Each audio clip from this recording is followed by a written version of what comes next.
Hi and welcome to my video. I am Dr. Susan Kennedy Nooraldeen, a scholar who has specialised in research on the Badoon of Kuwait.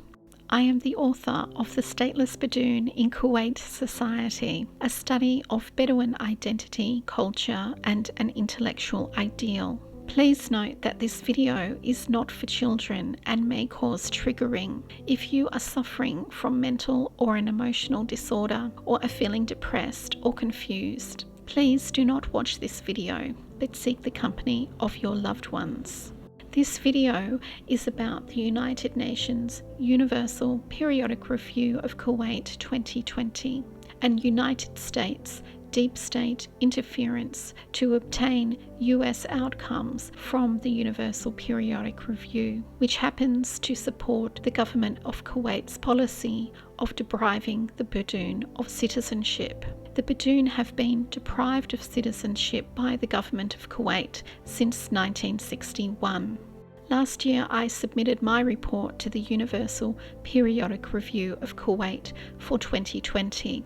It was called Kuwait's Humanitarian Disaster, Intergenerational Erasure, Ethnic Cleansing and Genocide of the Badoon.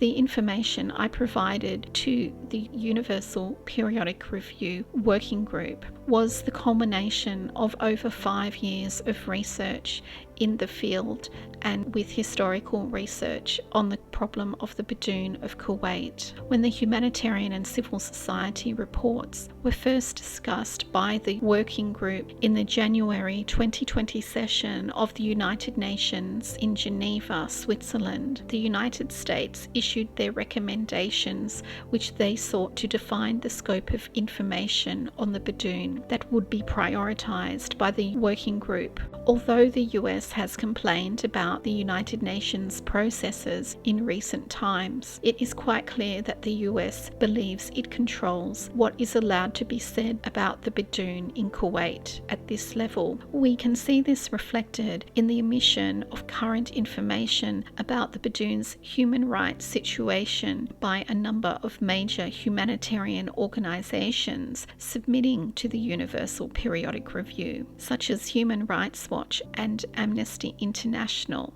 who had once reported reliably on the Badoon situation in Kuwait. Freedom of speech and expression and the rights of Kuwaiti women were prioritized over the rights of the Badoon in the United States recommendations. The United States sought civil rights for the Badoon, but not political rights. In other words, they agree with the government of Kuwait that the Badoon should remain perpetually stateless or allow their identity to be stolen in the program of erasure rather than receive Kuwaiti citizenship.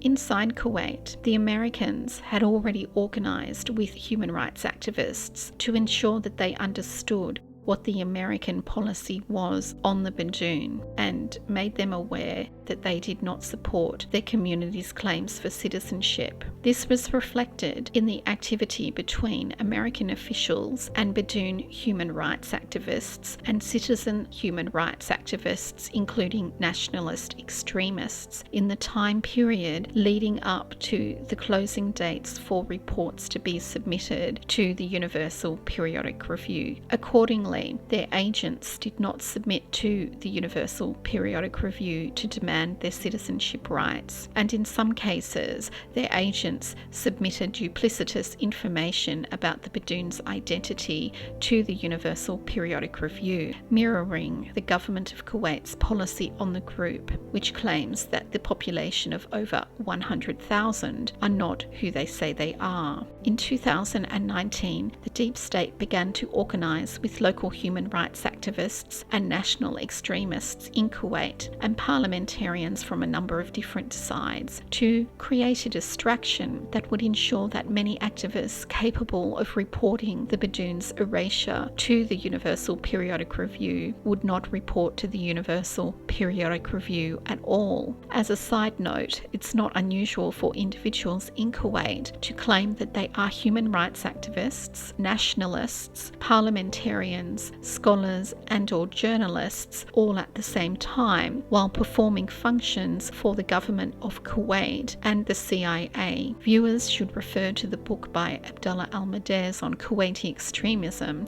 human rights activists who are supported by humanitarian organisations, Human Rights Watch, Gulf Centre for Human Rights in Lebanon and Frontline Defenders in Ireland turned to violence to ensure that Badoons would remain distracted from reporting directly by July 2019. They turned on the Badoon community to carry out this violence, believing it to be an incentive to bring young men onto the streets in protest to support nationalist political causes and distract them from organising to report together as civil society organisations. These activists prohibited Badoons from acting independently and threatened them with total social exclusion from all forms of social media if they dared to show signs of independent thought and act on their own to speak publicly about the Badoons' human rights situation. The strategy of this activist group throughout late 2018 to mid-2019 was to prevent the Badoons from reporting directly to the United Nations for the Universal Periodic Review. This is not just an assumption. It is a conclusion arising from the pattern of their repeated actions conducted in concert over nearly 1 year prior to the Universal Periodic Review reporting date for humanitarian and civil society organisations.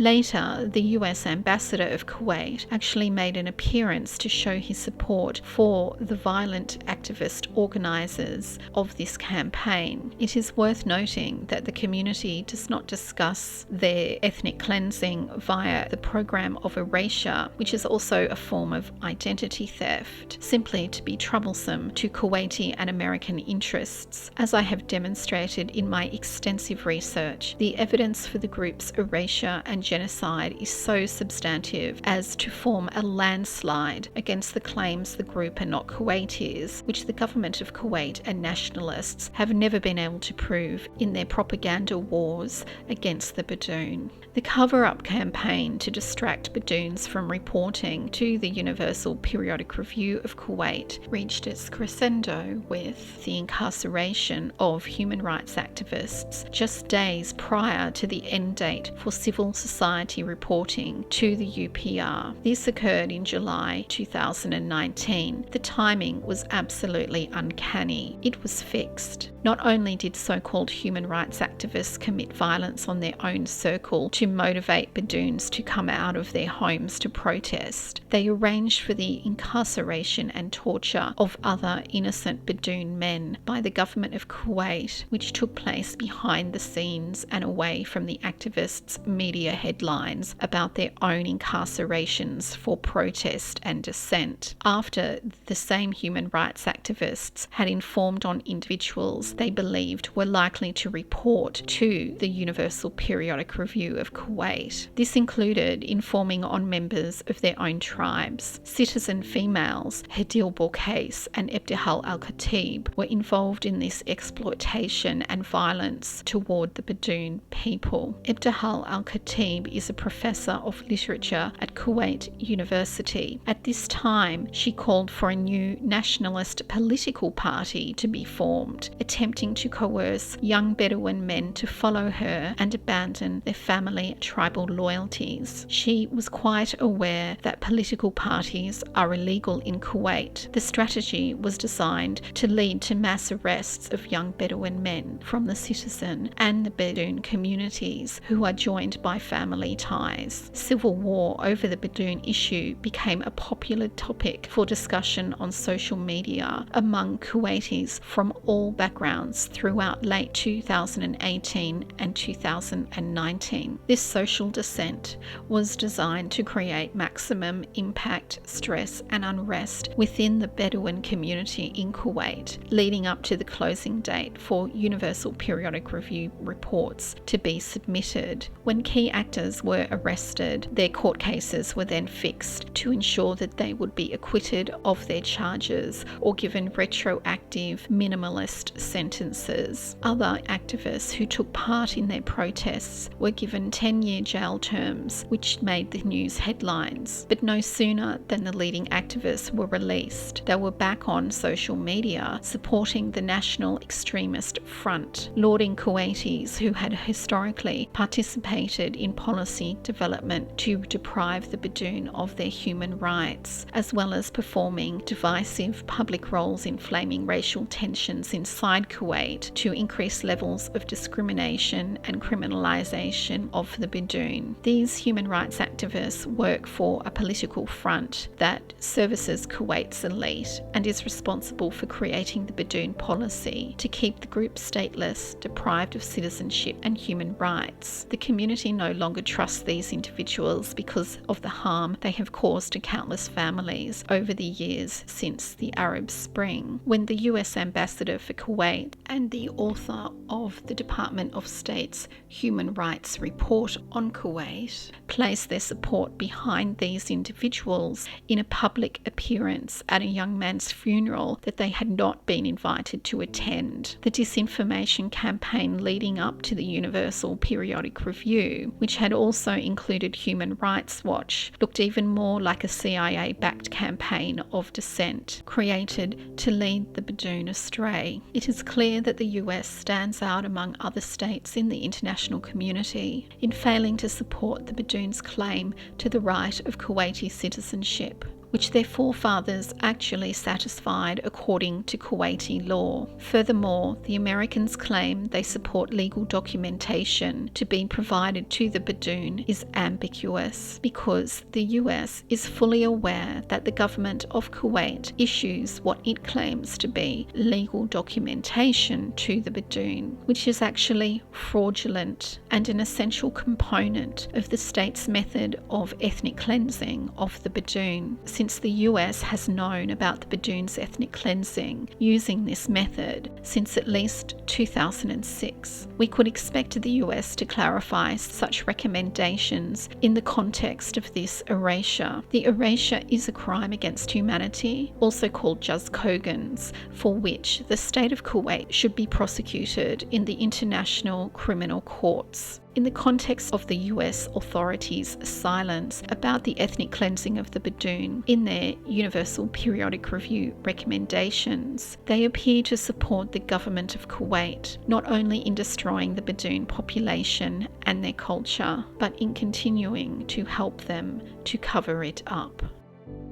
I will provide a final update on the Universal Periodic Review process after July 2020, when the final reports are issued by the United Nations Human Rights Council, which will include Kuwait's response to the State Party recommendations, including recommendations that the Badoon should be provided with civil rights and/or citizenship. Please take care of yourself as much as possible during this difficult time. Value the beauty and majesty of God who loves you and regards all of his children equally. Value all that enhances your life, even the smallest or most unexpected things that make you happy. I will be posting some prayers in English in the coming weeks from the great religious scholars, sages and guides Al-Ghazali and Ibn Arabi. I will also provide you with links to two wonderful doctors, Dr. Rashid Buttar and Dr. Andrew Kaufman, who are at the forefront of knowledge about the virus and lockdown taking place on our earth at this time. Their work is exceptional, brave, and will inspire you. Please look for these links at the end of the video, and thank you for watching my video. Please like, subscribe, and click on the links on the end page to view my other videos on this channel.